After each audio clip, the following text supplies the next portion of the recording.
এটা নিয়ে আমি চতুর্থবার প্রার্থী। ফলে দল দায়িত্ব দিলে সে তো ভালো লাগেই, দায়িত্ব বাড়লে দল আস্থা রাখলে সেটা তো ভালো লাগেই, এবং মনে হয় যে আগের তিনবারের যে কাজ করেছি তার পুরস্কার দেওয়া হয়েছে, এইটাই আর কি। লড়াই কোনো কঠিন নেই। দেখুন, নির্বাচনে লড়তে নেমেছি, সব নির্বাচনই কঠিন, আবার সব নির্বাচনই সোজা। সেরকমভাবে স্পেসিফিক প্রতিটা নির্বাচনই আমার কাছে সোজাও আবার কঠিনও। 2021-এর নির্বাচনও খুব একটা সোজা ছিল না, 2016ও সোজা ছিল না, 2011ও সোজা ছিল না।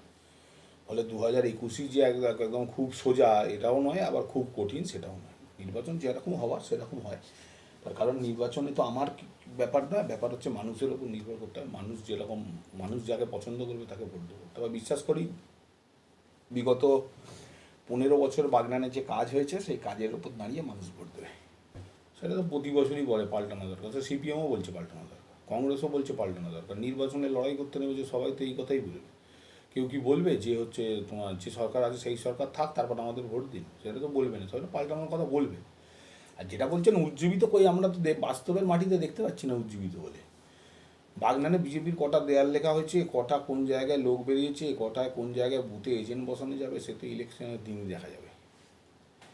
বরঞ্চ খেয়েই তাদের নিত্যসঙ্গী আমরা প্রতি জায়গায় দেখছি, প্রার্থী নিয়ে মারামারি হচ্ছে, কোন্দল হচ্ছে, পার্টি অফিস ভাঙা হচ্ছে, এসব জিনিস লেগেই আছে। তারা বিরোধী দলে থাকাকালীন যদি এরকম কোন্দল হয়, তাহলে তার মানুষ তো ভাববে যে আগামী দিন তাদের ক্ষমতায় নিয়ে এলে কী অবস্থা হবে।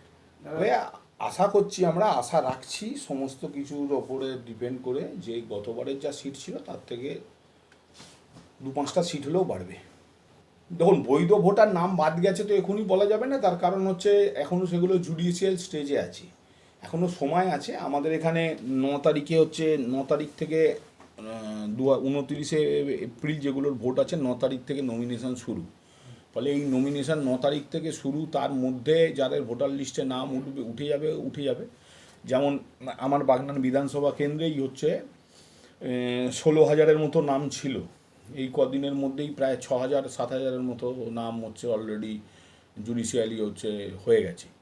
আর বাকি আছে 8-10 হাজার বাকি আছে। তবে এতটা নাম বাদ যাবে তো বলা যাচ্ছে না, এটা অনেকগুলোই জুডিশিয়ালি আছে, যেগুলো আছে সেগুলো অনেকগুলোই নাম উঠে আসবে।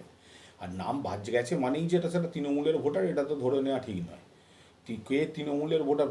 নির্বাচন কমিশনের কাছে এরকম কোনো যন্ত্র নেই যে নির্বাচন কমিশন বার করবে এটা তৃণমূলের ভোট, এটা বিজেপির ভোট, এটা কংগ্রেস ভোট, এটা কেউই বার করতে পারে না। আমরাই বার করতে পারবো না যে আমরা যে ভোট, আমরা যে ভোট পাই সে ভোট আমরা বলতে পারবো যে এই আমাদের ভোট দিয়েছে, ও আমাদের ভোট দেয়নি, আমরা এটা বলতে পারবো না। এটা কেউই বলতে পারে না, বা ধরে নেওয়ারও কোনো প্রশ্ন নেই যে হচ্ছে নির্বাচন কমিশনের যেগুলো বাদ গেছে সেগুলো সবই তৃণমূলের ভোট, সেগুলো বাদ গেছে মানে তৃণমূলেরই ব্যাপক ক্ষতি হয়ে গেল, সেটাও হচ্ছে ভাবার কিছু নেই। তবে যেটা কথা, যাইরই ভোট হোক, মানুষের গণতান্ত্রিক অধিকার মানুষের ভোট প্রয়োগ করা।